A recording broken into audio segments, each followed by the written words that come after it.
Good afternoon everyone. मैं doctor Tabassum Farooqui और हम आज स्टार्ट करेंगे, रिवाइज़ करेंगे मटिया मेडिका। ये मटिया मेडिका का पूरा सीरीज़ ऑफ लेक्चर होगा और हम एक बुक को बेस बनाकर आगे की मेडिसिन्स जो है वो पढ़ेंगे। I will try and include other books, other writer as well for the sake of understanding. हम जैन शॉल्टन की जो बुक है उनका जो फॉर्मेट है उस पर पूरी एक्सप्लेनेशन जो है हमारी बेस रहेगी, प्लस जो मेरे एक्सपीरियंसेस है जिनके अंडर मैंने काम किया उनके एक्सपीरियंसेस, प्लस जो अदर स्टालवर्ड्स हैं होम्योपैथी के उनकी क्या व्यूज़ है मेडिसिन के बारे में, वो सब हम देखते हुए चलेंगे। Why I am using this book is because इसमें मेंटल्स प्लस फिज़िकल जर्नल्स दोनों उन्होंने कंबाइन करके दिया हुआ है, जो कि बहुत इम्पॉर्टेंट है। कई बार जो क्लासिकल प्रिस्क्राइबर्स होते हैं वो ज़्यादातर कॉन्स्टिट्यूशनल, मेंटल्स, बिहेवियर पर प्रिस्क्राइब करते हैं और जो दूसरी एक्सट्रीम्स है वो ज़्यादा सिम्टोमेटोलॉजी पे बेस रहते हैं प्रिस्क्रिप्शंस। ये बुक एक बैलेंस है दोनों के बीच, सो मैंने ये ही चूज़ की है for the sake of simplicity as well. जो बिगिनर्स है उनके लिए ये बहुत यूज़फुल होगी, क्योंकि ये सारी जो लेक्चर सीरीज़ है वो बेसिकली हम बिगिनर्स के लिए ही रख रहे हैं। जिन्होंने अभी प्रैक्टिस स्टार्ट की है या जो अभी कॉलेज में है, ये उनको भी इक्वली हेल्प करेगा। और जो लोग नए हैं, जो लोग फर्स्ट टाइम ये वीडियो देख रहे हैं, मैं उनको रिक्वेस्ट करूँगी कि जो पहले की मेरी लेक्चर सीरीज़ है वो जाके वो ज़रूर रेफ़र करें। लेक्चर 1 से सारी जो केस टेकिंग के जो 4 वीडियोज़ हैं वो ज़रूर देखें। अगर किसी ने वो देखे होंगे तो उनके लिए आगे की चीज़ें समझना बहुत ईज़ी रहेगा। वो जो थ्रेड है, वो जो लिंक है, कनेक्टिविटी है, वो बनी रहेगी। इन बिटवीन जो कुछ भी केसेस है वो भी हम डिस्कस करते हुए चलेंगे। So let us start. So as of now मैं व्यूअर्स को रिक्वेस्ट करूँगी कि वो एक पीरियोडिक टेबल जो है वो अपने स्टडी टेबल के ऊपर या साइड में कहीं वो यूज़ करें। वो आपको बहुत हेल्प करेगा competitive exams as well as आपकी खुद की अंडरस्टैंडिंग के लिए वो बहुत अच्छा है। जो भी मटिया मेडिका की स्टडी होती है वो कई तरह से होती है। ग्रुप स्टडी इसलिए हम प्रेफर कर रहे हैं कि इसमें ज़्यादा से ज़्यादा मेडिसिन हम कम टाइम में कवर कर लेंगे और हर मेडिसिन के पीछे एक थीम होती है, वो समझना बहुत ज़रूरी है। बट बिफोर स्टार्टिंग मैं रिक्वेस्ट करूँगी सभी को कि फ्रीक्वेंट एनकाउंटर्स प्लस जेनेटिक मटिया मेडिका, जिसमें डॉक्टर प्रफुल्ल विजयकर सर ने कैलकेरिया की स्टोरी, कैलकेरिया बराइटा काली, उसमें पूरी कवर की है उन्होंने। और कैलकेरिया जो है वो एक बार ज़रूर पढ़े, क्योंकि कॉलेज में जब हम थे हमको पढ़ाई जाती थी तो शॉर्ट एक चीज़ बताई जाती थी, sulphur is an antipsoric remedy, Medorrhinum is anti psychotic remedy, सिफिलिनम is anti syphilitic remedy. But जब कोई भी पेशेंट हमारे पास आता है तो वो बहुत क्लियर कट माइज़मेटिक पिक्चर हमको प्रेजेंट नहीं करता। हाँ, मेरी पूरी सोरिक कंप्लेन है ये या मेरी पूरी साइकोटिक कंप्लेन है ये। कोई ट्यूमर भी लेकर आया है तो उसकी भी स्टेजेस होती है सिम्टोमेटोलॉजी की, और कोई प्योरली सिफिलिटिक सिम्टम ऐसा नहीं होता। तो मेडिसिन में भी हम पूरा कैटेगराइज नहीं कर सकते बहुत स्ट्रिक्टली कि हाँ ये एंटीसोरिक ही चलेगा, ये साइकोसिस में नहीं चलेगी मेडिसिन, या ये एंटी साइकोटिक है तो ये सोरा या सिफिलिस में नहीं चलेगा। ये जो अंडरस्टैंडिंग है माइज़म की, ये माइज़मेशन जो बुक है सर की, वो ज़रूर रेफ़र करें। उससे आपका पूरा कॉन्सेप्ट जो है वो क्लियर हो जाएगा। क्योंकि कोई भी एक मेडिसिन अगर आप स्टडी करें, चाहे रूब्रिक वाइज स्टडी करें या मटिया मेडिका में, बोरिक में, एलेंस में, तो यू कम अक्रॉस सिम्टम्स जहाँ पे सेम मेडिसिन में सोरा के सिम्टम्स भी है, साइकोसिस के भी है, सिफिलिस के भी है। तो अब उसको आप किस में कैटेगराइज करेंगे? तो सर ने इस चीज़ को बहुत अच्छे से एक्सप्लेन किया है। जो वो बुक पढ़ पाए वो ये चीज़ को काफ़ी अच्छे से समझ पाएंगे। और हर मेडिसिन जो है वो ट्राइमाइजमेटिक होती है। सर की मटिया मेडिका में ये चीज़ बहुत अच्छे से एक्सप्लेन की गई है कि कैलकेरिया का कोई पेशेंट है वो सोरिक भी हो सकता है, साइकोटिक भी हो सकता है, सिफिलिटिक भी हो सकता है। तो और मेडिसिन पढ़नी भी इसी तरीके से चाहिए। अगर आप रूब्रिक वाइज पढ़ रहे हैं तो आपको एक हैबिट डेवलप करनी चाहिए। अगर आप प्रेडिक्टिव में जाएंगे तो वहाँ आपको ये चीज़ सिखाई जाती है। कोई भी मेडिसिन है आपने टाइप किया कारा पे तो उसके सारे सिम्टम्स जो है वो रूब्रिक वाइज आएंगे। तो अब आपको ये क्लासीफाई करना है, ओके ये ग्रुप ऑफ सिम्टम्स सोरिक है, ये ग्रुप ऑफ सिम्टम्स साइकोसिस है, ये सिफिलिटिक है। लाइकवाइज आपकी अंडरस्टैंडिंग उस मेडिसिन पे काफ़ी बढ़ेगी। और अब वापस आते हैं हम हमारी मेडिसिन वाले पार्ट पे। तो हम कुछ ग्रुप्स को लेके चलेंगे आज। फॉर एग्ज़ाम्पल हम कैलकेरिया देखेंगे, जॉन शॉल्टन की ये जो बुक है उस बेसिस पे। उसके बाद में हम magnesium, Kali, natrum, so and सो ये सारे ग्रुप्स पढ़ेंगे। और मैं स्टूडेंट को वापस रिक्वेस्ट करना चाहूँगी soul of remedy doctor Rajendra Shankaran की, वो भी ज़रूर पढ़े। माइजमेशन पढ़ने के बाद वो बुक पढ़े तो आपको ज़्यादा हेल्प करेगी। वो उसमें थीम ऑफ रेमेडी बहुत अच्छे से बताई है, बहुत अच्छे से एक्सप्लेन की है। एक बार आप वो बुक पढ़ ले तो पेशेंट एज अ पर्सनैलिटी आपको समझ में आने लगेगा। बिगिनर्स के लिए काफ़ी हेल्पफुल रहेगा।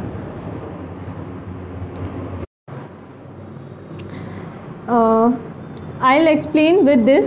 ये एलेंस की नोट है। एज यू कैन सी जब तक आप माइज़म जो है वो सही तरीके से नहीं समझेंगे तो मटिया मेडिका समझना बहुत डिफ़िकल्ट होगा। जैसा कि यहाँ पे आप देख सकते हैं कैलकेरिया का आपकी ये जो कॉन्स्टिट्यूशन एक्सप्लेन किया है डॉक्टर एलेंस ने। यहाँ पे सोरिक कॉन्स्टिट्यूशन लिखा है उन्होंने और आगे timid, weak, so and so उसको एक्सप्लेन किया है। और उसके ठीक नीचे सोरिक कॉन्स्टिट्यूशन को फैटी, फ्लैबी, ल्यूकोफ्लैग्मेटिक उसके ठीक ऊपर लिख के उसको एक्सप्लेन किया। ल्यूकोफ्लैग्मेटिक बेसिकली साइकोटिक होता है, मोटा, फ्लैबी। तो ये दोनों पिक्चर एक ही रेमेडी में कैसे हो सकते हैं, सोरिक भी साइकोटिक भी कैसे। तो इसको सोरिक कॉन्स्टिट्यूशन क्यों बोला है, ये अंडरस्टैंडिंग तभी आएगी जब आपका माइज़म का कॉन्सेप्ट जो है वो क्लियर होगा। हर मेडिसिन में तीनों माइज़म मिलते हैं, किस एक्सटेंट तक वो प्रूव की गई है। आप जब माइजमेशन पढ़ेंगे तो ये चीज़ बहुत अच्छे से आप समझ पाएंगे और मेडिसिन को सही पर्सपेक्टिव में समझना बहुत ज़रूरी है होम्योपैथ के लिए। जब आप कैलकेरिया पढ़ेंगे कारा या रडार से तो उसमें बहुत सारे सेंसिटिविटी वाले रूब्रिक आपको मिलेंगे। एग्जाम्पल के तौर पे मैं बता रही हूँ, sensitive to noise, sensitive to criticism, sensitive to rudeness. ये सारे जो सेंसिटिविटी वाले जो रूब्रिक है ये सारे सोरिक रूब्रिक्स माने जाते हैं और सोरा के जो सारे रूब्रिक्स हैं वो भी मिलेंगे। प्लस आपको साइकोटिक के कुछ रूब्रिक मिलेंगे, साइकोसिस के, प्लस सिफिलिस के डिस्ट्रक्टिव रूब्रिक्स भी मिलेंगे जो कैलकेरिया कवर करती है। तो हर मेडिसिन जो है, मैं बेसिकली यही बताना चाहती हूँ, ट्राइमाइजमेटिक होती है। कोई भी एक माइज़म ऐसा नहीं है कि किसी को एग्जाम्पल जैसा बॉयल हुआ है तो ये सोरिक रेमेडी है कैलकेरिया का, आप तो बस बॉयल में दे सकते हैं। इवन ट्यूमर्स या डिस्ट्रक्टिव पैथोलॉजी में भी आप दे सकते हैं। तो जो कैलकेरिया कॉन्स्टिट्यूशन है बेसिकली वो जैसा कि सभी जानते हैं टिमिड होगा, रिजर्व्ड होगा। ये बहुत कॉमन नोशन है कैलकेरिया के बारे में, बट केस टेकिंग में आप इस चीज़ को कैसे एलिसिट करेंगे। कैलकेरिया का जो पर्सनालिटी होता है वो रूडनेस से, सेंसिटिविटी टू रूडनेस उसमें बहुत मार्क्ड होता है। उसको कई जो है लोग होते हैं उनको बुरी तरह से बात कर दो, तेज़ी से बात कर दो तो उनको बहुत बुरा लगता है। स्पेशली हाउस वाइफ्स होते हैं कि सबके सामने हमको क्यों डांट रहे, वो बोलेगी नहीं। अगर वो कैलकेरिया है तो वो सामने रिवोल्ट नहीं करेगी, पर उसको ये चीज़ें हर्ट होगी। जब आप केस लेंगे, बैठाएंगे, बात करेंगे, then you will come to know कि हाँ हमको बहुत सबके सामने कोई कुछ बोल देता है, झिड़क देता है तो हमको बहुत बुरा लग जाता है। तो this is sensitivity to rudeness. Calcarea constitution को बहुत परवाह रहती है कि लोग क्या कहेंगे, लोग हमको मतलब बुरा नहीं कहना चाहिए, हम सब अच्छे अच्छे से करें। बिकॉज शी इज़ टिमिड, उसको उसकी ये सेंसिटिविटी कि लोग हमको बुरा नहीं करें उसको बहुत यील्डिंग बनाते हैं। उसे हो पाए या नहीं हो पाए, कोई भी कुछ बोले तो वो चीज़ें करने की कोशिश करते हैं। They are not revolter. जैसा कि ये उसकी कैलकेरिया की जो फॉर्मेशन होती है, जो मेडिसिन होती है, मिडिल लेयर ऑफ ऑयस्टर, एक शेल होता है उसकी मिडिल लेयर से बनी होती है। तो जब आप सोल ऑफ रेमेडी पढ़ेंगे तो इनसिक्योरिटी कैलकेरिया की बहुत अच्छे से डिस्क्राइब की है। उसमें कैलकेरिया बहुत इनसिक्योर होता है, उसको सपोर्ट बहुत डिज़ायर रहता है और इनसिक्योरिटी हर जगह दिखेगी। कहीं अकेले जाना उसको पसंद नहीं, डिसीजन मेकिंग उसकी बहुत ज़्यादा अच्छी नहीं होगी, उसको सलाह की ज़रूरत हमेशा पड़ती है और फियर्स बहुत सारे रहेंगे। Timidity will go through and through. चाहे बच्चा हो तो बहुत इजीली मिल जाता है कि मम्मी के साथ आए तो ज़्यादा बात नहीं करेगा, साइड में रहेगा या मम्मी के पीछे रहेगा, जितना बोलेंगे उतना जवाब देगा। स्टार्टिंग में आपसे बात नहीं करेगा, वो उसकी ज़्यादा सिम्टोमेटोलॉजी जो कुछ भी है उसके पेरेंट्स ही बताएंगे। जब एडल्ट फॉर्म में जब कोई बड़ी कोई लेडी होगी, कोई बड़ा पेशेंट होगा, वो उसकी भी हिस्ट्री में आपको टिमिडिटी श्योर एंड श्योर मिलेगी। जैसा आपने क्या काम शुरू किया है। कुछ टाइम पहले मेरे पास एक पेशेंट आया था, उसने बोला है कि अभी लॉकडाउन हो गया है, जब से हमारा काम बहुत स्लो चल रहा है। तो मैंने बोला क्या काम करते थे आप? He said he was painter, painting वगैरह करते थे वो। तो आपने बोले कि मैं शुरू से ये काम करता हूँ, इतने साल से मैंने बस एक ही काम सीखा है और मैं एक ही काम कर रहा हूँ। तो ये जो टिमिडिटी है वो जो अपने ही जोन में रहने की जो हैबिट है, कुछ नया नहीं सीखना, ये आपको ज़्यादातर इस कैलकेरिया ग्रुप में मिलेगी। चाहे कैलकेरिया कार्ब हो, चाहे कैलकेरिया फॉस हो, चाहे आयोड हो, चाहे सल्फ हो। ये टिमिडिटी हर जगह आप इलिसिट कर पाएंगे। इनसिक्योरिटी हमेशा रहती है, हमेशा परिवार में रहना, जॉइंट फैमिली में रहना। अकेले हम रहेंगे, कुछ भी मुसीबत आ जाएगी तो हमको कौन देखेगा, साथ में हमेशा कोई होना चाहिए। अकेले जाना हमको अच्छा नहीं लगता, या हम कोई भी डिसीजन जो है वो खुद से नहीं ले पाते। ये रिजोल्यूशन वगैरह वो आपको बहुत क्लियरली मिलेगा इस ग्रुप ऑफ रेमेडी में, अगर कैलकेरिया है वो पर्सन तो।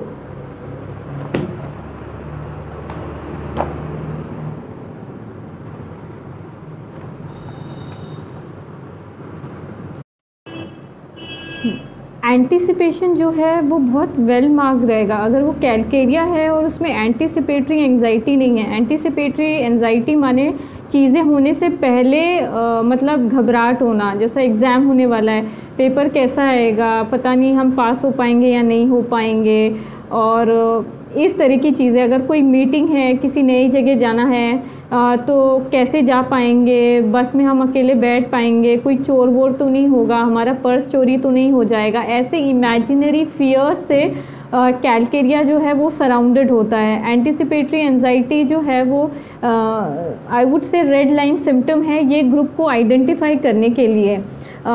कोई भी नई जगह जाना है या गेस्ट आने वाले हैं तो जो कैलकेरिया हाउसवाइफ रहेगी उसको 2 दिन पहले से काफ़ी टेंशन रहेगी कि हाँ हमारे घर में कोई गेस्ट आता है तो हम सो नहीं पाते, सुबह जल्दी उठते हैं, कैसे क्या मैनेज करेंगे, क्या बनाना है, ये चीज़ें हम पहले से ही घबराहट होती है। हाँ, पर वो जब आते हैं गेस्ट वगैरह तो सभी चीज़ें मैनेज हो जाती है। कैलकेरिया ग्रुप जो है वो जल्दी से एक्सपेरिमेंटेशन नहीं करते, वो अपने सेफ जोन में ही रहना पसंद करते हैं एज दे आर टिमिड। उनकी टिमिडिटी जो है उनको कुछ भी न्यू जो है वो ट्राई करने से रोकती है। फॉर सपोज़ जो फ्रेंड्स हैं, उनके जो फ्रेंड सर्कल है वो सालों से जो है मतलब स्टेबल रहता है, वही रहता है। जो बच्चे रहते हैं अगर स्कूल में जाएंगे तो उनको घुलने मिलने में दूसरे बच्चों से बहुत टाइम लगेगा, जल्दी उनके फ्रेंड्स नहीं होंगे, और होंगे भी तो बहुत लिमिटेड होंगे, 3 4 5, और वो हमेशा वैसे रहेंगे। और एक ग्रुप में भी जब आप बच्चों को खेलते हुए देखते हैं पार्क वगैरह में तो नोटिस करेंगे कुछ बच्चे जो है वो डिसाइड करते हैं कि क्या गेम हम खेलेंगे और रूल सेट करना और बताना, और कुछ ग्रुप जो होगा वो फॉलोअर्स रहेगा, अच्छा ठीक है हाँ छुपन छुपाई खेलेंगे और ठीक है ऐसे ऐसे करेंगे। जो डिसाइडिंग ग्रुप रहता है वो जो है वो स्ट्रॉन्ग विल को डिनोट करता है, और जो फॉलोअर्स रहते हैं वो वीक विल को जो है वो शो करते हैं। तो ये चीज़ें रहेंगी। बराइटा और कैलकेरिया दोनों ही वीक विल्ड रहेंगे, बट द डिफरेंस इज़ जो कैलकेरिया के बच्चे होंगे, कैलकेरिया का कोई भी जो बच्चा होगा नए ग्रुप में मिलने जुलने में उसको टाइम लगेगा, पर कुछ टाइम बाद जब दोस्ती हो जाएगी तो बहुत अच्छे से घुल मिल कर खेलना, इंजॉय करना और सब चीज़ें जो है ईजी हो जाएंगी। पर Baryta will never make friend, उसके लिए ये चीज़ कभी पॉसिबल नहीं हो पाती कि वो ग्रुप में मिक्सअप हो, बातें करे, एडजस्ट करे। जो कैलकेरिया सल्फ होता है, जो सल्फ़र एलिमेंट जब कैलकेरिया से मिलता है तो नीड फॉर एप्रिसिएशन जो है वो उसमें डेवलप होती है। जो कैलकेरिया सल्फ का जो बच्चा रहता है वो प्रेजेंटेशन बिल्कुल आपको मर्क के बच्चे जैसा उसकी हिस्ट्री मिलेगी। वो प्रिस्क्रिप्शन बेसिकली जो है मदर हिस्ट्री या फिर आपकी ऑब्जर्वेशन पे डिपेंड करती है। Desire for appreciation Calcarea self में बहुत ज़्यादा मार्क मिलेगा। कई बच्चे रहते हैं वो ड्रॉ करेंगे फिर लाके 10 लोगों को दिखाना कि कैसी है हमारी ड्राइंग, अच्छी है ना। नए कपड़ों की उनको बहुत डिज़ायर रहेगी कि हम अच्छे लग रहे हैं, नए नए कपड़े पहनना और फिर पूछना जाके कि हम ठीक लग रहे हैं। और यही कंफर्मेशन जो है वो बड़े होने तक इस ग्रुप में मिलेगी। अगर कैलकेरिया फॉस है तो उसको बहुत डिज़ायर रहेगी कि मुझे प्यार मिले, एफेक्शनेट होगा। कैलकेरिया फॉस की पिक्चर फॉस्फोरस जैसी होती है, बहुत एफेक्शनेट, उसको हगिंग करेसिंग वगैरह बहुत पसंद होगी। वो मम्मा से बार बार पूछना, मम्मा डू यू लव मी, मम्मा आप मुझे प्यार करते हो ना, ये चीज़ें वो बार बार कंफर्म करेगा कैलकेरिया फॉस का जो बच्चा रहेगा।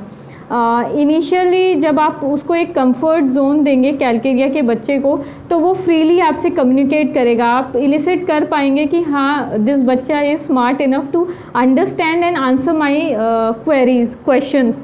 वेयर एज बराइटा में आप कितने भी अच्छे से बात करें, कितना भी फ्रेंडली होकर मिक्सअप होने की कोशिश करें, वो आपको वैसा रेसिप्रोकेट नहीं कर पाएगा because of lack in intellect. Intellectually वो इमेच्योर होगा। And this shyness will be present both in Calcaria as well as in Baraita, but कुछ समय के बाद जो है वो कैलकेरिया जैसे कि मैंने बताया वो फ्रेंडली होगा, आपसे इजीली मिक्सअप करेगा, बट बराइटा में ये चीज़ें जो है वो बहुत लैकिंग रहती हैं। एंड दिस शाइनेस बेसिकली अगर आप ऑब्जर्वेशन बेस्ड होगा तो आपका प्रिस्क्रिप्शन बहुत कम ही होगा जो फेल होगा। मतलब कि जो शाइनेस रहेगी वो हाइडिंग वगैरह से आप इलिसिट करेंगे, मम्मी के पीछे छुपना या जब आप क्वेश्चन पूछ रहे हैं तो नीचे देखना, ये सारी जो ऑब्जर्वेशन है ये आपको डिनोट करती है आपके सामने जो पर्सनैलिटी है वो वीक विल्ड है। और फिर बाकी उसका इंटेलेक्ट कैसा है, इंटेलेक्ट अगर अच्छा है, उसका शाइनेस प्रेजेंट है तो ठीक है वो बराइटा नहीं हो सकता, वो कैलकेरिया का ही कोई ग्रुप है, या फिर कोई weak willed remedy such as pulsatilla वगैरह भी वो हो सकता है। और morals are usually like average, यहाँ मॉरल्स पर आप डिसाइड नहीं कर पाएंगे। नाउ फिज़िकल जर्नल्स अगर आप देखेंगे कैलकेरिया जो है बड़े होने तक उनकी मेन फोकस जो होती है कि जो उनका इंटरनल फियर रहता है, फियर ऑफ क्रिटिसिज्म, हम सबसे अच्छे रहने चाहिए, लोग हमको पॉइंट आउट नहीं करने चाहिए, ये बड़े होने तक रहेगा। कोई बड़ा कैलकेरिया भी रहेगा उसकी जो थिंकिंग है वो उसी लेवल पे रहेगी कि हाँ अच्छा कपड़ा पहनना चाहिए, लोगों के सामने बैठो तो अच्छे लगने चाहिए, भले आपके और पैसे दिए ऊपर वाले ने तो अच्छे से खाना पीना चाहिए, फूड, क्लोथिंग, ये जितनी भी वर्ल्डली चीज़ें हैं इन सब चीज़ों पे बेस्ड होगा, इससे ज़्यादा ऊपर वो सोचेगा नहीं। फॉर एग्ज़ाम्पल जैसा कोई हाउसवाइफ है, उसको ये बहुत कम रियलाइजेशन रहेगा कि ठीक है अभी मेरे पास इतने ही पैसे हैं तो मुझे इसमें एडजस्टमेंट करेगी वो, बट द थिंग इज़ उसका बेसिक जो है वो एम रहेगा कि अच्छा खाना होना चाहिए, मेरे पास अच्छे कपड़े होने चाहिए। दो हम किराए के घर में रह रहे हैं, हमारे पास हमारा घर नहीं है, बट हमारी ये जो बेसिक नीड है ये पूरी होनी चाहिए। और वही दूसरी तरफ कोई ग्रेविटी वाला इंसान होगा, वो पहले डिसाइड करेगा नहीं हम अपनी एक्सपेंडिचर को थोड़ा शॉर्ट करके कुछ पैसे सेव करके जो है वो पहले अपना घर लेंगे, फिर बाद में अपनी जो बाकी डिज़ायर्स है वो हम पूरी कर सकते हैं। ये चीज़ें जो है वो कैलकेरिया में लैकिंग रहेगी। वो अपनी सैलरी का जो मैक्सिमम पार्ट है खाना, क्लोथिंग, ये सारी चीज़ों में ज़्यादातर स्पेंड करते हैं। फियर्स जो है वो बहुत मार्ग रहेंगे बच्चों में, जो है ये बहुत इजीली मिल जाता है कि ये कहीं अकेले नहीं जाता, लाइट चली जाती है तो बहुत डर जाता है, रात में टॉयलेट होती लगती है उसको तो हमको साथ में इसको बाथरूम तक अकम्पनी करना पड़ता है, बालकनी में जाता नहीं है जब रात हो जाती है। तो ये सारे फियर्स बच्चों में मिलना बहुत इजीली होता है, पर ये जो फियर ऑफ डार्कनेस है, फियर ऑफ थीव्स वगैरह है, ये बड़ों में भी मिलेगी अगर आप इंक्वायरी करेंगे, जब आपको ये चीज़ें बहुत इजीली पता रहेगी। नाउ डिज़ायर्स, उसको वैरायटी ऑफ चीज़ें कैलकेरिया को पसंद है, स्पेशली चाइनीज़ वगैरह, अच्छे टेस्टी खाने वगैरह। डिज़ायर में you will get lot of things, specially eggs. अगर एग बहुत ज़्यादा पसंद है या एग से अवर्जन है, प्रोवाइडेड वो नॉन वेजिटेरियन हो, तो आप कैलकेरिया की तरफ ज़रूर सोचें। They desire sweet and all, but egg की जो डिज़ायर है, बच्चे अंडा बहुत पसंद करते हैं, अगर वो कैलकेरिया चाइल्ड है तो उसको बॉइल्ड एग वगैरह वो बहुत पसंद होगा। अवर्जन में ज़्यादा चीज़ें नहीं रहती, फ्राइड चीज़ें, बाहर का जंक फूड वगैरह कैलकेरिया बच्चों को, इवन अडल्ट को बहुत पसंद होगा।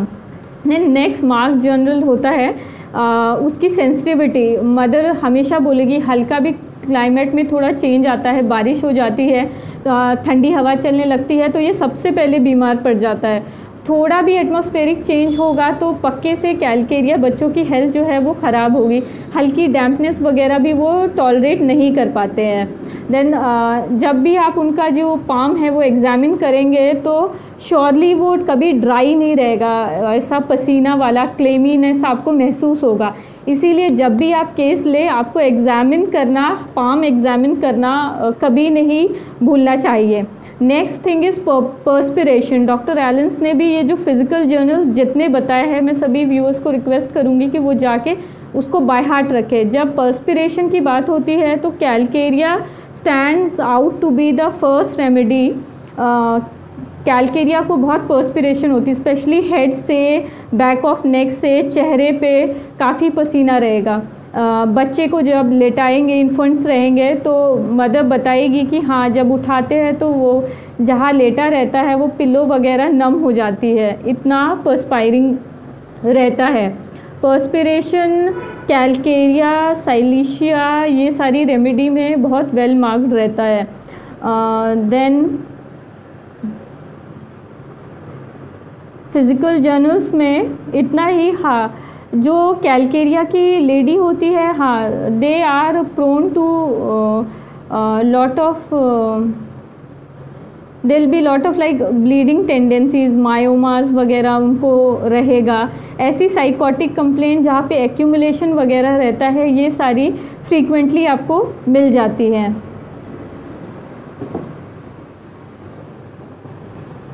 सो ये mental journals plus physical journals मैंने समराइज़ करने की कोशिश की है। जिसको भी कोई डाउट हो वो कमेंट बॉक्स में पूछ सकते हैं। ये बहुत बेसिक इन्फॉर्मेशन है, मैंने सारी रूब्रिक, सारी सिम्टोमेटोलॉजी वगैरह कवर नहीं किए हैं। ये बेसिक हिंट्स है, बाकी आप अपनी बुक रेफ़र करके इसको समझ सकते हैं। और दूसरी चीज़ें थर्मल्स पे आप कैलकेरिया ग्रुप को कैसे डिफ़ाइन करेंगे। आपको कोई वीक विल्ड चाइल्ड मिला है जो टिमिड है, जो एंटीसिपेटरी है, जो शाई है, जो जल्दी मिक्सअप नहीं होता, how will you differentiate it from weather he is Calcarea carb और कैलकेरिया सल्फ और कैलकेरिया आयोड। तो डिफरेंशिएटिंग फीचर बहुत कम होते हैं। अगर आप कैलकेरिया ग्रुप को आइडेंटिफाई कर चुके हैं तो आपको बस थर्मल थर्स्ट वगैरह और कुछ सिम्टम्स जो है बस वो मैच करने होंगे and you will get the result. For example Calcarea carb thermally जो है वो चिली रहेगा, Calcarea phos is also chilly, Calcarea ars is also chilly, Calcarea iod, Calcarea sulph and Calcarea mur. Muriaticum element जहाँ जहाँ रहेगा वो hot रहेगा। Iodum is also hot. Sulphur जिस ग्रुप को भी ऐड होगा वो थर्मली अपना थर्मल साथ लेके जाएगा, वो उसको हॉट बनाएगा। So Calcarea iod, Calcarea sulph and Calcarea mur is hot group of remedies.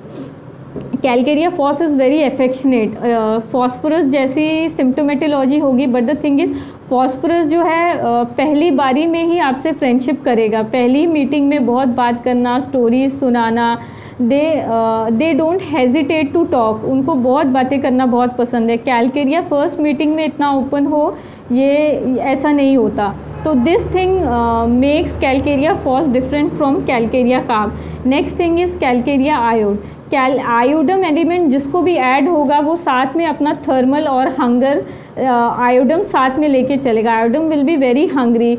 Mother will often say कि बच्चा जो है हाँ इसकी भूख बहुत है, बहुत खाता है, टिफ़िन भी ले जाता है तो ख़त्म करके आता है। ये सारी हिस्ट्री जो है कैलकेरिया आयोड में मिलेगी। आयोडम बेसिकली बहुत लीन थीन रेमेडी है। आयोड बच्चा बहुत खाएगा, अडल्ट भी बहुत, उसकी एपेटाइट बहुत हाई रहेगी, बट द थिंग इज़ बहुत लीन थीन रहेगा। कैलकेरिया आयोड इज़ ओनली आयोडम जो कि फ्लैबी रहेगा और बाकी सारे कैलकेरिया बहुत सुस्त रहेंगे। मतलब इंडोर गेम्स कैलकेरिया ज़्यादा प्रेफर करेंगे। जब मदर बोले नहीं ये वीडियो गेम सारा दिन देखते हैं, नहीं ये मोबाइल सारा दिन देखते हैं, तो ये जो सिम्टम्स है ये आपको, ये जो उनकी हैबिट है ये बता रही है कि ये ग्रुप को बिलोंग करते हैं। ये कैलकेरिया है, सुस्त है, बाहर जाके खेलना नहीं चाहते, बट द आयोडम, फॉस्फोरस ये सब बहुत फिजिकली रेस्टलेस ग्रुप्स होते हैं। जब आयोडम ऐड होता है कैलकेरिया के साथ तो एक्टिविटी भी वो साथ लेके जाता है। कैलकेरिया आयोड एकलौता ऐसा कैलकेरिया है जो फिज़िकली बहुत एक्टिव रहता है। उसको साइकिलिंग करना, दौड़ भाग के खेलना, क्रिकेट खेलना, जिसमें भी फिज़िकली वो एग्जर्ट हो वो काम बराबर करेगा। पर घर का कोई काम बोले कि जाके ये ख़त्म हो गया है, घर में नमक ख़त्म हो गया है, या फिर ये वेजिटेबल ला दो, नीचे ही जा रहे हो, आना तो लेते हुए आना, तो हिल बी रेडी विद अ बहाना, नहीं हमारे पास टाइम नहीं है, आप खुद ही ला लेना and you will get a wonderful बहाना from Calcarea iod. Then Calcarea sulph. Sulphur element जहाँ भी जाएगा वो अपना थर्मल और अपना ईगो साथ लेकर चलता है। Sulphur is one of the egoistic remedy of मटिया मेडिका। तो जब सल्फर कैलकेरिया से ऐड होगा तो डिज़ायर फॉर एप्रिसिएशन जो है वो साथ लेकर जाएगा। कैलकेरिया सल्फ ऐसा बच्चा होता है, उसको बहुत रहता है कि लोग मुझे अप्रिशिएट करें, दो ही इज़ वीक विल्ड, दो ही इज़ टिमिड, बहुत ज़्यादा अचीवर होगा नहीं, पढ़ाई में बहुत ज़्यादा एक्सेल कैलकेरिया ग्रुप नहीं होते, they are like mediocres, average result उनके रहते हैं। तो पर भी उनको अप्रिसिएशन वगैरह डिज़ायर बहुत रहेगी। कोई भी ड्राइंग वगैरह करेंगे तो 10 सारी फैमिली मेम्बर्स को दिखाएंगे कैसा है, अनलेस यू से हाँ बहुत अच्छा है, कितनी अच्छी ड्राइंग की है तुमने। और बहुत टाइम अब ये सारी स्ट्रैटेजी अगर काम नहीं कर रही है तो दे स्टार्ट कंपेयरिंग देमसेल्फ कि अगर बड़ा भाई है या छोटा भाई है या कोई सिबलिंग है, घर में और कोई है, देखा वो तो ऐसा है, हम तो ऐसे नहीं हैं। They try and depreciate others कि लोग जाने कि हाँ ये कितना अच्छा है। तो ये चीज़ें भी आपको केस टेकिंग में काफ़ी मिलेंगी। जब भी आप पूछेंगे हाँ आपने तो बहुत अच्छे कपड़े पहने हैं, तो कैलकेरिया सल्फ अगर है वो तो फिर वो खुल के बहुत बात करेगा, हाँ हमने यहाँ से ये कपड़े लाए, ऐसा था वैसा था। आप फिर सल्फर की स्टोरी, बोस्टिंग, ये सब कुछ एलिसिट कर पाएंगे। देन कैलकेरिया म्यूरियाटिकम जो एलिमेंट होता है वो बहुत शांत रहता है। Natrum mur is very famous remedy for introversion.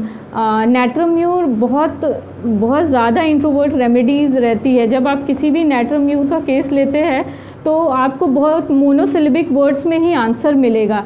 जब भी कोई पेशेंट मोनोसिलेबिक वर्ड्स मतलब हाँ या ना, नो, आप कितना भी पूछे हाँ ना में ही ज़्यादातर अगर आपको जवाब मिल रहे हैं तो इसके दो रीज़न होते हैं। या तो वो इंट्रोवर्ट है, ज़्यादा बात करना पसंद नहीं करता, या दूसरा इंटेलेक्चुअल फैकल्टी उसकी थोड़ी वीक है, वो रीज़न आउट नहीं कर पा रहा। या तो वो ब्राइटर ग्रुप को या ऐसा लो इंटेलेक्चुअल ग्रुप है जो इंटेलेक्चुअली इतने रिफाइंड नहीं होते हैं उसको बिलोंग कर रहा है, या फिर वो नैट्रम या कोई म्यूरियाटिकम ग्रुप है। कैलकेरिया म्यूर चाइल्ड जो रहेगा वो जल्दी मिक्सअप नहीं होगा, जल्दी बातें नहीं करेगा। उसके डिज़ायर, एवर्शन, सॉल्ट एंड जो भी म्यूरियाटिकम में है जो हम आगे देखेंगे, उन सारी चीज़ों से आप एलिसिट कर पाएंगे। टिमिडिटी, एंटिसिपेशन, स्वेटिंग, पर्स्पिरेशन, ये सारी चीज़ों से आप जज करेंगे कि कैलकेरिया एलिमेंट है। प्लस उसका इंट्रोवर्जन जो है वो बताएगा कि ये म्यूरियाटिकम है। म्यूरियाटिकम्स को हमेशा सन एग्रावेशन रहेगा, वो धूप टॉलरेट नहीं कर पाएंगे, धूप में बिल्कुल उनको जाना जो है वो पसंद नहीं होगा। And last thing is Calcarea ars. Calcarea ars पे मैंने एक वीडियो बनाया है जो पल्मोनोलॉजी वाले वीडियो में मैंने कवर किया है, जो सेकंड लेक्चर था। उसके एंड में मैंने कैलकेरिया आस का एक केस डिस्क्राइब किया है। मैं व्यूअर्स को रिक्वेस्ट करूँगी कि वो जाके देखें सो दैट इसकी अंडरस्टैंडिंग और बेटर हो। और जो मेरा फर्स्ट वीडियो था एपिलेप्सी वाला, वो जाके एक और बार आप रेफ़र करें तो आपको कैलकेरिया सल्फ का जो है साइकोटिक पार्ट वो बहुत अच्छे से पता चलेगा। वो बच्ची जो मेरे पास आई थी उसकी सारी हिस्ट्री जो है वो मर्क की थी। She was very fearless, bold. उसकी मम्मी को कोई भी कुछ बोल देता था तो जाके उसको बहुत सुना के आती थी। उसकी हिस्ट्री में था कि नहीं मैं किसी से नहीं डरती, ये वो। पर जब उससे मैं क्वेश्चनिंग वगैरह कर रही थी फॉर द फर्स्ट टाइम तो वो इतना खुल के वो जवाब नहीं दे रही थी।